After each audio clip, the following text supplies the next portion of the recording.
Okay, all right. So my name is Emily Dow, acting chair of family medicine here at UC Irvine School of Medicine. And I've been a primary care physician, family physician, for I guess 20 years now. My focus, my career focus has been underserved care and global health. I worked in South Central Los Angeles after residency, and I currently work at a federally qualified health center in Santa Ana.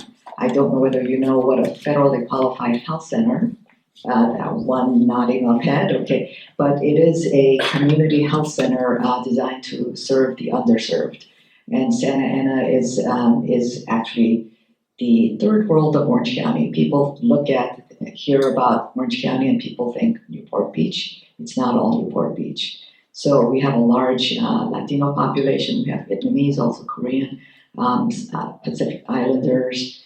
And so the work that I do as an academic faculty is teaching, seeing patients maybe 2.5 days a week, and lots of residency supervision. There's a lot of administrative work involved with my position as well. But I feel that my responsibility, because there's such a primary care physician shortage in the country, that we need to build that pipeline, really get people interested in primary care, family medicine, because medicine is a profession of service.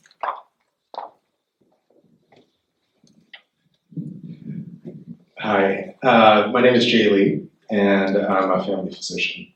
My clinical work, I work in Long Beach at an office right outside Long Beach Memorial Hospital. And I also work in a residency program, and pretty much was full scope family medicine up until about 2008. I stopped delivering babies that year, but I was still delivering babies up until then. And then over the years, I've had to narrow my scope, but I still do go to the hospital. I still have a panel of patients. I still go to the skilled nursing facilities to see patients. And I also manage my patients telephonically via email, these kinds of things. So some of the futures now. And when I'm not seeing patients or teaching residents, I'm helping with leading the charge on practice transformation at Memorial Care Medical Group. We actually have, under the foundation model, we have two different settings. One is what I would call doubly covalent bonded in terms of the medical group, meaning we're salaried, and then the singly covalently bonded IPA, and together they form the medical foundation. And so we do have offices for the medical group from Long Beach to San Clemente, which is about a 45 mile stretch along the 405 corridor. And that's kind of where I spend actually the majority of my time when I'm not in the office. Thanks. Hi, I'm Mike Sevilla. I am a family physician. And I was born and raised in northeastern Ohio. Actually, my parents came over from the Philippines, shout out to the Filipinos. My dad is a retired ENT surgeon. He was working for 33 years in private practice. But I'm in a group practice in northeastern Ohio. We have 5 other family docs. We have a nurse practitioner. We have a physician's assistant. We are independent. We're not hospital owned. We're trying to hang out as much as we can. And being independent, that's something that we're really feel passionate about. We are very traditional practice, which is unfortunate because to call ourselves a traditional practice, because that is what primary care was a long time ago. We still go to the hospital. We see nursing home patients. We see our newborns in the hospital. We go to the intensive care unit.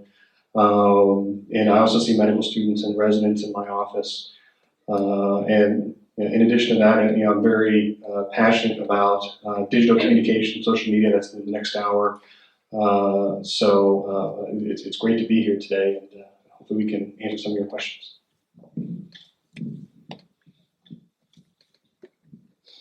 My name is Bena. I feel like I live a very different life from you guys. I'm in private practice here in Irvine. I do both family medicine and urgent care. I'm full-time and I see probably 120 plus patients a week. Our office is open 7 days a week, So we're open, we run a sort of a hybrid model of both urgent care and family care simultaneously. That's really worked for my practice. I'm a medical director at my place, and we're also launching another urgent care in Aliso Viejos, which I'll be managing as well. Hi, my name is Mike Lee. I'm a family medicine as well, and I'm over at Kaiser, actually here about 20 minutes away from here. One of the interests that I have is in physician burnout and really resiliency, which I've felt since med school. I can tell you at Kaiser right now, what I do, maybe an 8/7 of the time, is I coach physicians that are having difficulties with patient encounters in terms of communication. So I kind of go in there and I shadow and do what we call empathic coaching. And what I've learned with a lot of these physicians who are having a hard time with their patient satisfaction scores, a lot of them are just burned out, and I realized that a lot of the burnout actually starts in med school. So what I really am wanting and passionate about is to really start good habits here in med school. Number one, taking care of yourself and valuing that, as much as number two, really asking for help and not being ashamed of it. Because I can tell you guys, it takes a lot of courage to ask for help and support when you really need it, versus it, unfortunately, in our culture, we look at it as a sign of weakness. So that's one of the things that we want to inbred in our culture, because we really have to start taking care of each other, and most importantly, take care of ourselves in order for us to be better doctors for the people that we take care of. All right, so at this point, open the floor to any questions you have for any of them there.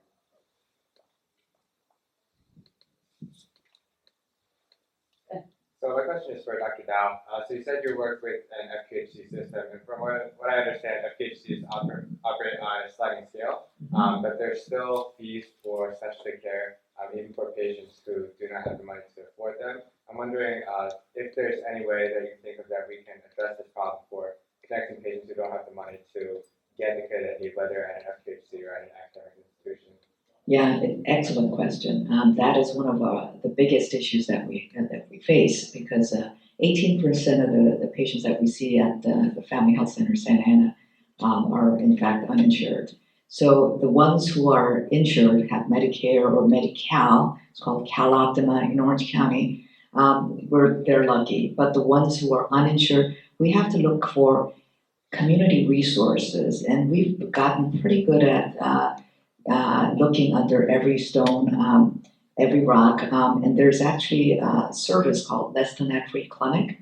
It's a chain of free clinics in Orange County. The executive director is Ed Gerber, and we have a very close relationship. And what he has is he has a number of specialists who donate their care. Now, it's mostly medical management, so it's not about doing procedures, but there's also a separate program called Access OC, where we can send some of our patients for colonoscopies or simple surgery. So there are programs like that out there, and it really is up to us to find those resources for our patients. It's not ideal, absolutely it's not, but we can find lower costing services like cardiologists who charge a lower cost for treadmills, for example. We know who they are. So that's part of our responsibility as physicians who care for underserved patients. Is that how FQHCs generally operate around the nation, or is that just here? That's probably how they operate. There used to be another free clinic called SOS or Share Ourselves, and they actually had a relationship with Hoag Hospital, where a certain percentage of their patients were able to get their care free of charge with some specialists, but it still wasn't that easy. And so I believe that's what they do across the nation, but I can't speak to that. I'm not sure. I know a few of you have an MPH, and I'm just wondering if you could talk a little bit more about how that integrates into your clinical care and also into your career trajectory. For me, a lot of the focus in my Master's of Public Health was in policy management, and it was alluded to earlier that I grew my hair long when I lived in El Salvador, and that's the truth. I lived in a rural community, and one of the issues that we were working on was developing a potable water system for the town where I lived. And what became very clear to me was that it wasn't enough to write a prescription or give medications to people. it really had to do with my job, and my responsibility was to really work on some of these broader societal issues. And so that gets expressed in a number of different ways. One way is in the work that I'm doing right now with practice transformation. I get to use the management skills that I learned in public health school. And when I think about it, for every physician who I influence, who has a panel of 2,500 patients, times the 200 doctors in our group, that's making an impact, especially if I can show that we're able to, through the processes that we're implementing, improve colon cancer screening rates or vaccinations or generic usage or reduce hospitalization. To me, that's really public health. And so that's kind of how that gets expressed. And then I think the other piece of this is, so for example, next week, Mike and I are going to be, Sevilla and I are going to be in Denver, and it's our Academy's national policymaking body, and we're going to be talking about not just how to get primary care, more people in the pipeline, or how to get primary care doctors to get paid better, but we're going to be talking about things like firearms and firearm safety or depression, community resources. These are things that I think are outside of the box, if you will, of the day-to-day practice, but these are clearly issues that are important to family physicians. And I don't think you necessarily need to have an MPH to be able to speak out on these things, but the MPH does give you 3 additional letters after your name, I guess.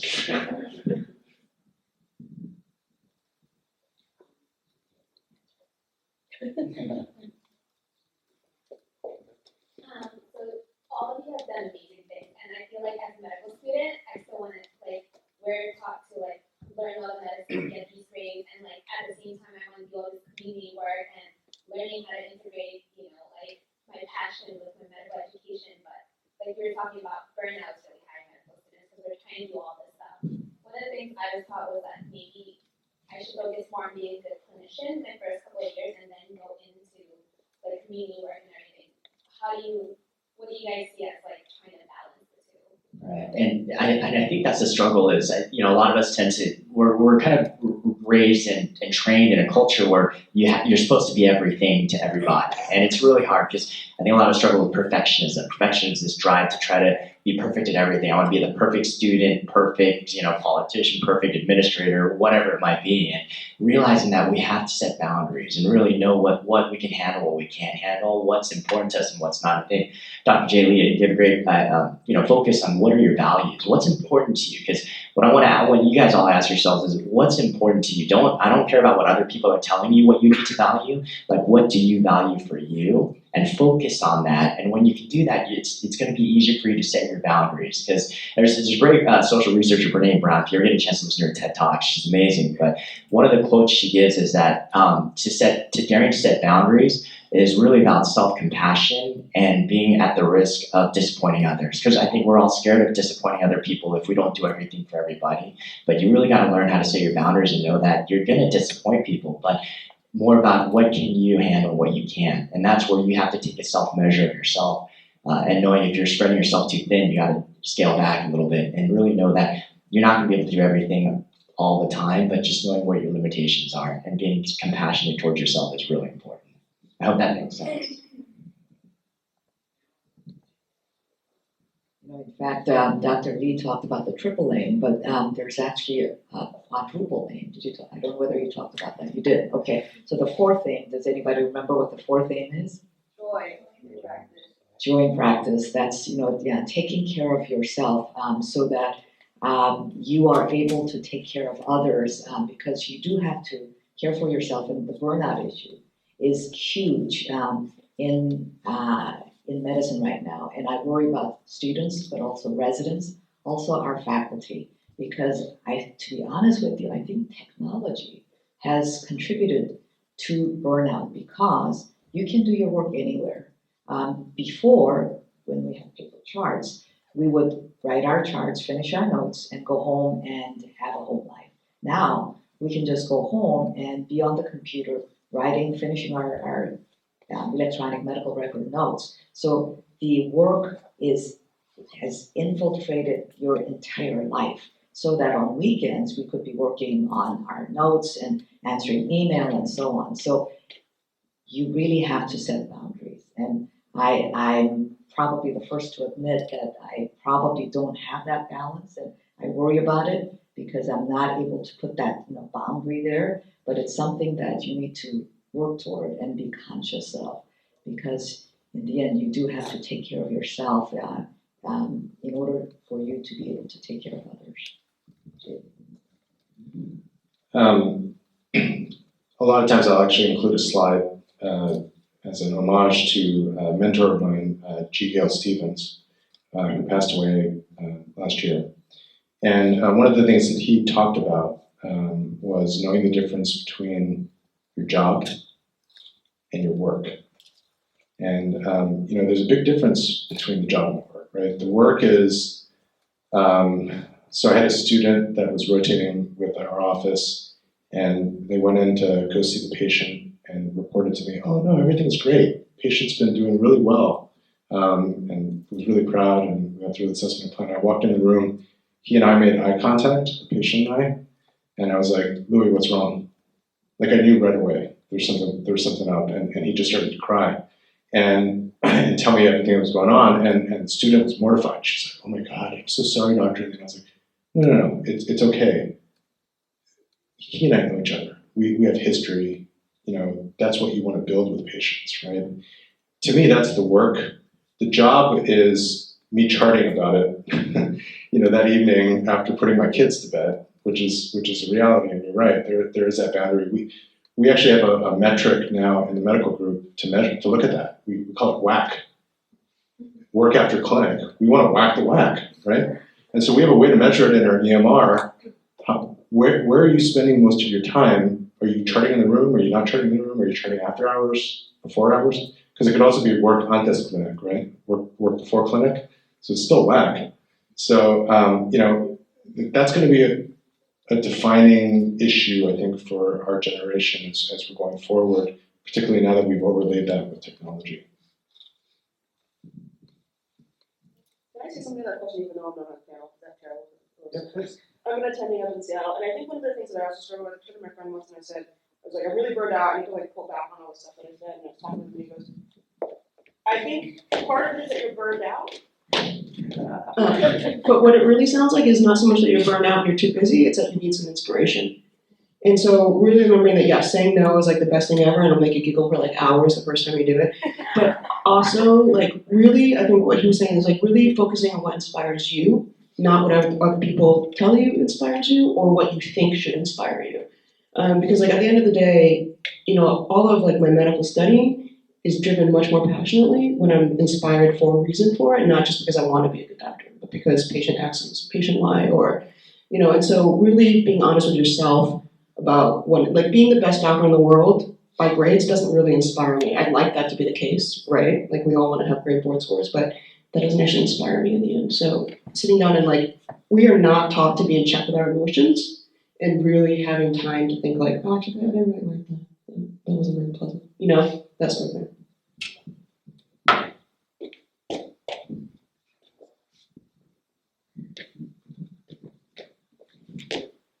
Hi, thank you. My name is Cecilia. I'm coming from North Carolina, and I was just wondering if each of you could kind of talk a little bit about the size of your practice, how many patients you see, because I know that tends to vary a lot based on area where you are in the country and the practice you're in, and also how long it took you in your career to kind of build relationships with your patients. How much of that is influenced by just where you end up when you first got out of residency, and how much of the practice pattern and the practice you join influence what you do? Because Dr. Lee, you mentioned a lot about being on FaceTime with your patients, but all these different things that you can do as a physician, sort of a lot of it is being given to specialty areas, you go to the INR nurse to get your INR checked and all these things, and how much of these things you can do as a physician, and how much you want to try to do, and how many patients you still see, how much time you get to see with them, as more physicians are kind of hiring PAs and NPs to kind of increase their patient size and kind of cost manage their practice? So I'm in a group practice, and we have 5 other family docs. We have a nurse practitioner. We have a physician's assistant. We have a lab in our office, and we kind of we're in a semi-rural, semi-urban type of setting. So we don't have a lot of specialists that are around us, primary care, family medicine. We do a lot of management of our patients in our office, especially. And I know what happens in other places of the country, mental health. There's very little mental health resources in our community, so we're doing a lot of that. And so when I started there, I was born and grew up in an area close to there, but I wasn't from the community. So it was hard to kind of get the word out in a small community because marketing is all about word of mouth in those type of communities. So how we try to manage our patients, we have an office where we're going to have probably 2 or 3 of our senior doctors are going to be retiring in the next few years, and we're really trying to see how we can balance out, not having to have them feel like they're being squeezed out, but still having the practice viable so we can have newer doctors come in. And it's tough. The transition of that is very, very difficult. So what we try to do is we try to come up with creative ways, we try to innovative ways on how to see patients. We just had a new doctor start this month, and she's from the community. She's very well networked, and she came in, pretty busy, kind of starting out. For like me, it took a long time for me to kind of start out and to get my practice panel going.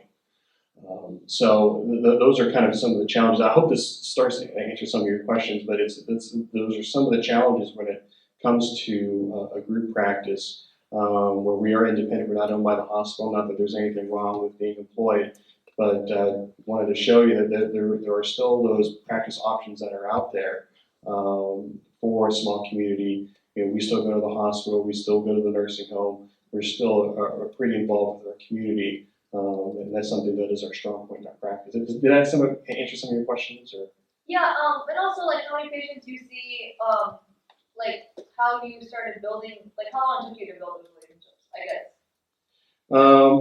When I started, the economy wasn't that great, so it took a long time, even 6 months or even longer than that. This newer doctor that's coming in, she's coming in very busy, and the economy is turning around a little bit. I see probably 20 or 30 patients a day. In the office, and then I also go to the hospital, and I have to also manage going to nursing home patients. And we use our nurse practitioner and physician assistant to kind of help with all of that. We're still trying to figure out how we're going to balance all of that. That's kind of some of the challenge of all of this. But that's kind of how we kind of work our practice day. Does that make sense? Yeah. So, you're saying you're like the third world war. I'm like the other side. I'm like the Newport Beach, Irvine, I'm the traditional Orange County person. So I feel a little bit spoiled saying this, but where I work, I've been at my practice for 8 years. It was my 3rd job out of residency because I worked 2 other things. Anyway, my first day I saw 3 patients. Now I see probably 22 by appointment. And then I still work 1 urgent care day a week. My record on urgent care is 63 patients in a 9-hour day. That's my record. I don't hope to repeat it. Hashtag scroll. Yeah, like a boss. Anyway, but so it probably took about, I would say, 3 or 4 years to get to a place where it's sort of financially viable. I'm the primary breadwinner for my family. So you're talking about boundaries. I made some choices that I need to, have a job that supports my family. I came into a job that was salary guaranteed. I don't know if that means anything to you guys, but so if you just hung a shingle and you saw 3 patients, you're not going to make rent that month. But if you come into a salary guaranteed, they support you for about 2 years to kind of get you going. And so you do have to be aggressive about building that, because at the end of the day, that pretty much isn't gonna come from. So urgent care was a really good way for me to build that practice, because urgent care, you don't have to market other than being available, and they walk in through the door. And if you do a good job, you don't have to sell them anything. They'll just be like, "Oh, are you taking new patients?" You go, "Well, yes, I am. Here's my card." So that's how it. And then, obviously the company has a marketing, and there's word of mouth and employee health fairs, and I've done all of that marketing stuff. So finally, I'm kind of now I'm 11 years out of residency. So I have a viable practice where I don't have a ton of a wait, but it's probably like, I don't know, like a 3-week wait to see me for a patient. I think when you look nationally, for FTE or full-time equivalent primary care physician, the average panel is around 2,500 patients. So that's the population for whom they're responsible. Now, depending on your style, you may be able to handle more or less. And I think about 20 to 30 patients in a full day is about average. I mean, that sounds reasonable. 63, holy cow.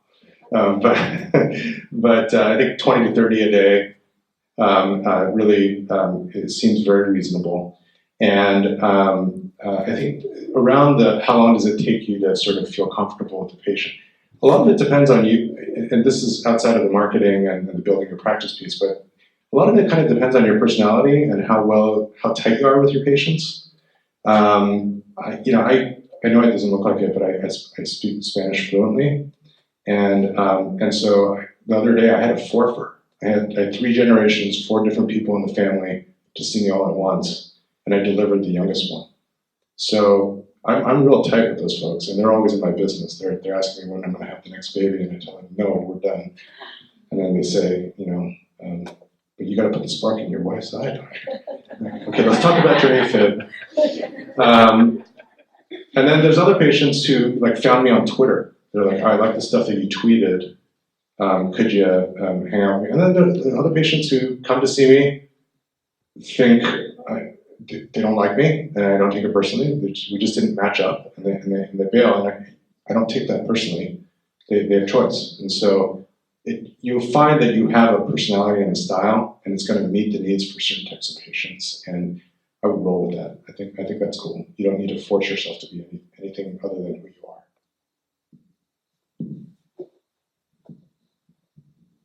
So I can tell you, in a big system like Kaiser, actually, you kind of walk in and you already have a panel of about 2,500. So it's kind of like, so it's like, it's usually when I hear people saying they build up their panel, because basically in a big system like Kaiser, they got plenty of patients. So the problem is the patient is just finding enough doctors to take care of them.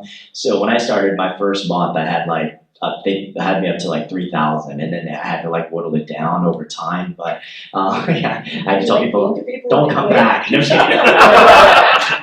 kidding. But the one thing that I have to say that I give props to Kaiser is that they try to make it so that physicians are doing physician work. Because and I know all of us can speak on behalf of this, I hate FMLA forms, I hate disability forms, I hate all the clerical stuff that we do. And the one thing that we're really working towards at Kaiser is just making sure that physicians do physician work, and we have nurse practitioners and PAs that can help us with managing the diabetics or doing the things that you don't necessarily need a doctor to do. So I think part of what's going to be important for all of you guys is being able to let go of the control, because inherently, I know all of you, I can see it, we're all control freaks inherently, but I think some of that's being able to let that go and be able to work in a team model. And I think Dr. J. Lee talked about that a little bit in his talk, but it's really important when you kind of move forward in your practice.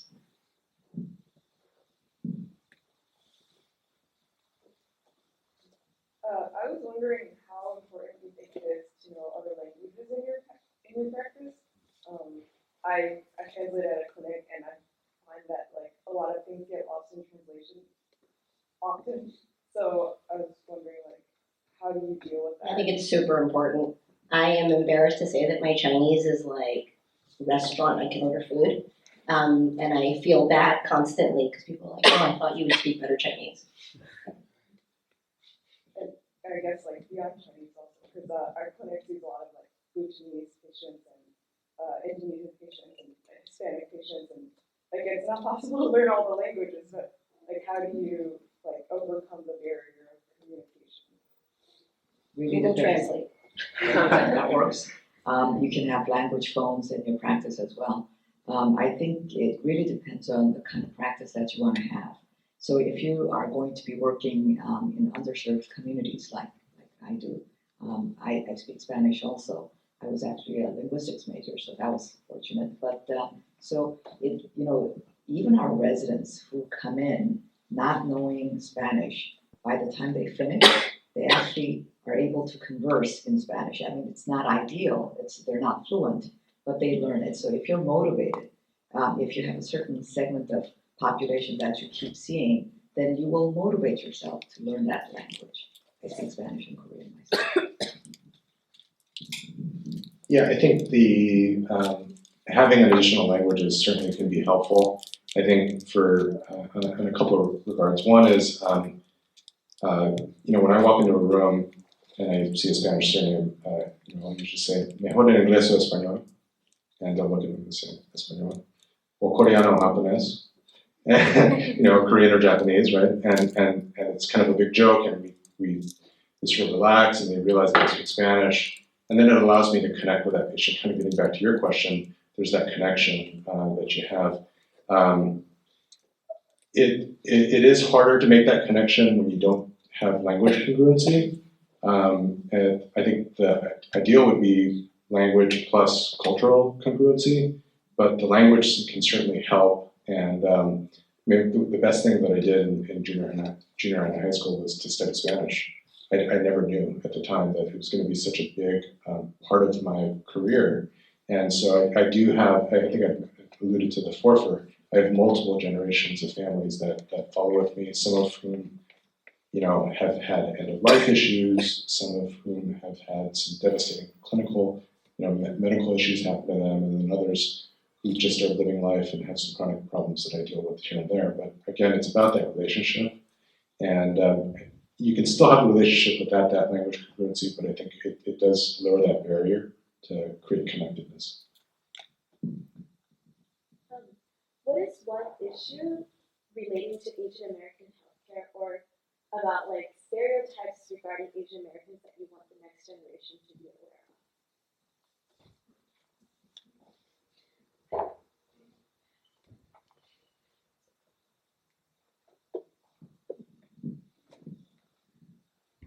So that's a great question, actually, and I can tell you that with the number of, and I'll tell you not to just genderize it, but with the increasing number of women going into medicine, I give props out to my female colleagues because you guys are going to deal with a lot of conflicts and things like that. Even with nursing staff, you'll get mistaken as a nurse as something, and it really it gets me so mad or peeved when I hear about that, especially in the Asian culture where, I don't know about you guys, but I was always taught, don't complain, don't cause rifts, don't disrupt, you know what I mean? Like those kind of stereotypes, like you work hard, you sacrifice, but we don't realize how damaging that is actually internally to ourselves. And I think, again, that would be the one stereotype I would ask you guys to break in this, because you guys are future leaders. I mean, and to be a future leader, it really takes someone that has the courage to be able to speak your mind and not just take it and just do what other people are telling you to do. So that would be the one thing I ask of all of you guys is really, really break that stereotype of just being the quiet one, the shy one, the one that doesn't speak out,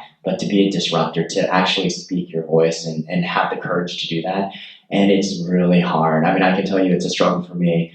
When I'm going every day and trying to counsel people on prevention, physicians, they don't want to talk about burnout. Nobody wants to talk about burnout, and to be able to have that conversation is really tough. But I think, again, just being mindful of that and knowing how internally strong and that stereotype is not one that you want to kind of mold into. I think from a patient perspective, I think it's important for me to remember that not all Asian Americans are alike, right? There's people like me that grew up here. There's people who were refugees, people who, came over on like a Fulbright, so there's a whole range and not to prejudge. When I walk into a room and I see an Asian American or Asian appearing face, you really have to spend like 10 minutes to figure out where they're at and hear their story, which we should be doing anyways. think it's an advantage if you're an Asian American treating other Asian Americans that you have an immediate bond, maybe. I think you can establish that. I think I don't think this is any kind of bias, but the patients themselves feel it. And again, but you have to go in there without any bias or prejudice. Koreans are a certain way, Chinese are a certain way. They're all patients, but I do have to say, I have to sort of probe a little bit harder to find out what else they're doing besides the medicine or the medication that we're prescribing, the exercises that we're prescribing, because there are lots of things out there that we don't know about, that they're using herbal remedies and so on. So we do need to be aware and ask some more questions and their concerns, because their concerns can be different from their other patients. I think mine is, I guess, the isomer of Mike's. Just as we need to worry about, I think, physician and provider well-being and mental health, I think mental health and the stigma that's associated with depression and suicide is something that we need to continue to bring awareness to our communities, because I think it's under discussed, and certainly I think the discussion around physician burnout and physician suicide probably hits home for a lot of us, because we know people that have either been hospitalized or on medication or have actually committed suicide.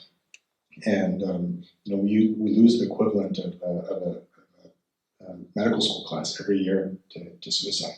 So I think that's a really critical issue, and one that we need to also seek out and discuss with our patients. And I think we've gotten better in terms of having standardized testing, like PHQ-9 as just a standard thing that we do with patients that we didn't do in the past.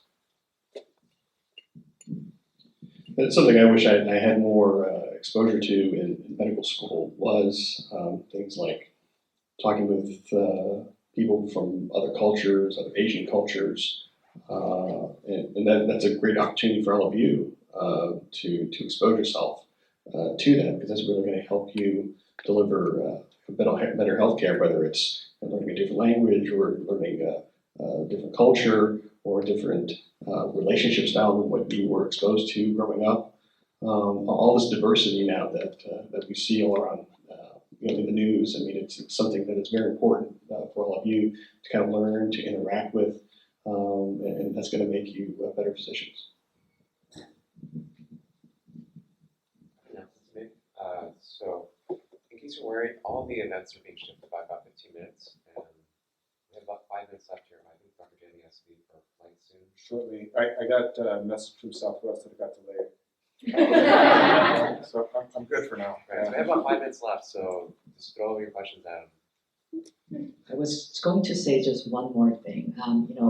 Having seen Asian patients in my practice, the one area that I have a hard time, that there's a bit of a barrier talking about, it's mental health issues. I don't know whether people feel the same way, but mental health issues among Asian communities is such a stigma that when you ask about it, they may, some of the things that they tell you may not be true. Some of the people don't recognize that they're depressed, for example, or anxious. And some of them, and if you ask them, are you doing okay? How's your mood? They will say, I'm fine. And they don't want to talk about it. So that's something that we have to do a better job with. And Asian counseling, there are services that are out there. Are they used?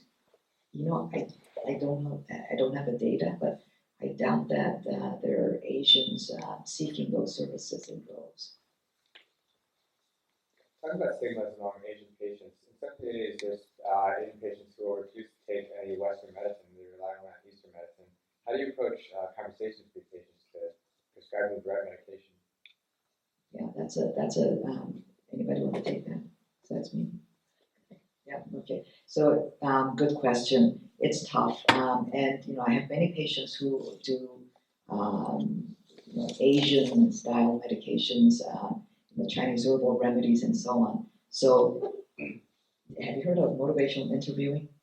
So I'd use some of that to talk about Western medicine.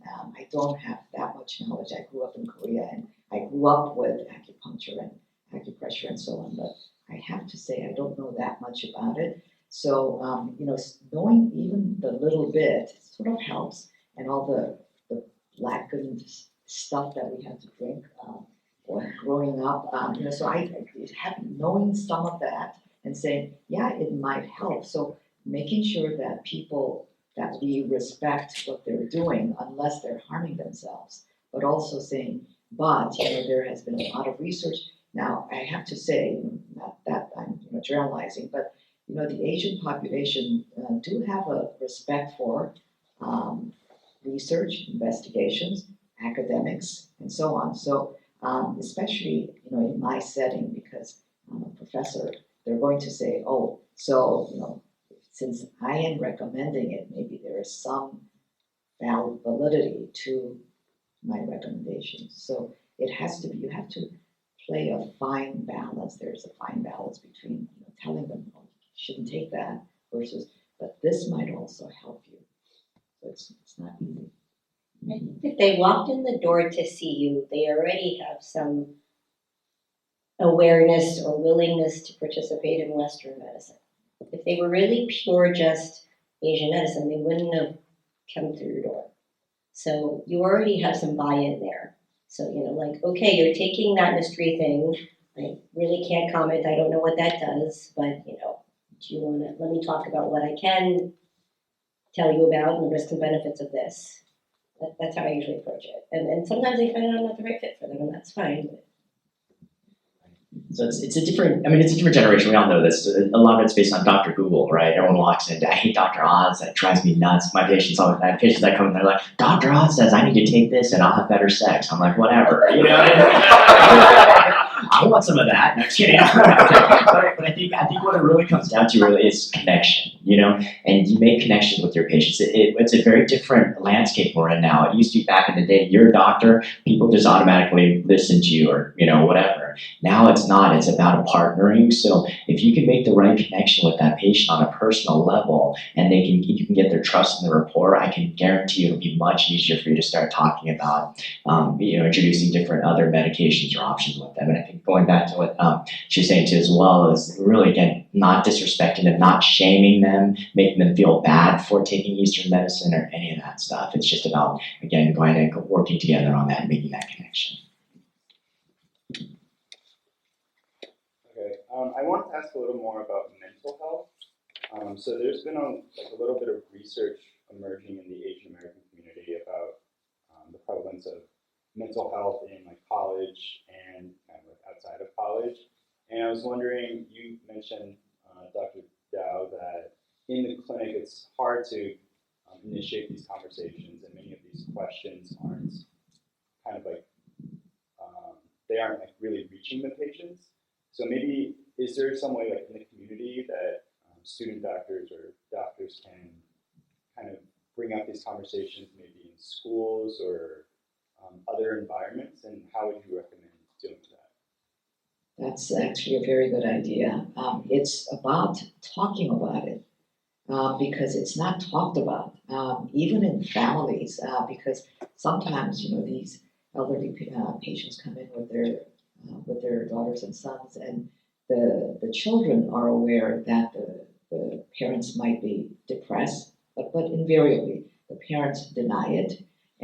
But if you address it, and if you say there's no shame in it, sometimes it's a chemical imbalance, and making it sort of normal, almost normal for them, helps. And bringing in those family members who can tell us about what the real situation is at home is also helpful. But talking about it in public arenas, as you were saying, talking about that in the schools or in other organizations. There are lots of Asian American organizations, senior centers, and addressing it and making sure that people sort of think about it and start to address it with their families. I think we have to start somewhere. And I think one of the superpowers that you have when you have patients, not patients as in you wait for things, but real life humans in front of you, is that connection that you can make. And so that takes practice. You get better at it the longer you do it. And I think I had mentioned the patient earlier who I made eye contact with them and I knew something was up, right? Sometimes having that sixth sense of something's not quite right. I once diagnosed somebody with depression because their hemoglobin A1C, the diabetes measure, went to hell in about 4 months. And so we had a deeper discussion about what was going on, and it turns out that they were being stalked by somebody. I had to get law enforcement involved. And it was adding stress to that person's life, et cetera. And so sometimes just having that spidey sense that something's going on, and then having the courage to ask about it, you're not going to get that from a one-time meeting with a patient. You're going to get it because you're connected to them in some cosmic, non-scientific way. But truly, it makes a huge difference. And that's where the art of medicine really comes in. You can follow whatever guideline. You can PHQ-9 people till they're depressed. But the bottom line is a lot of that's just a tool. PHQ-9 is a depression screening tool. So you could use that tool. It's a tool, but ultimately you have to use judgment and you have to use your experience. And I think that the longer you do this, the better you get at it. The experience really helps. We're out of time. The next event's going to start soon, so that cuts off. Gail,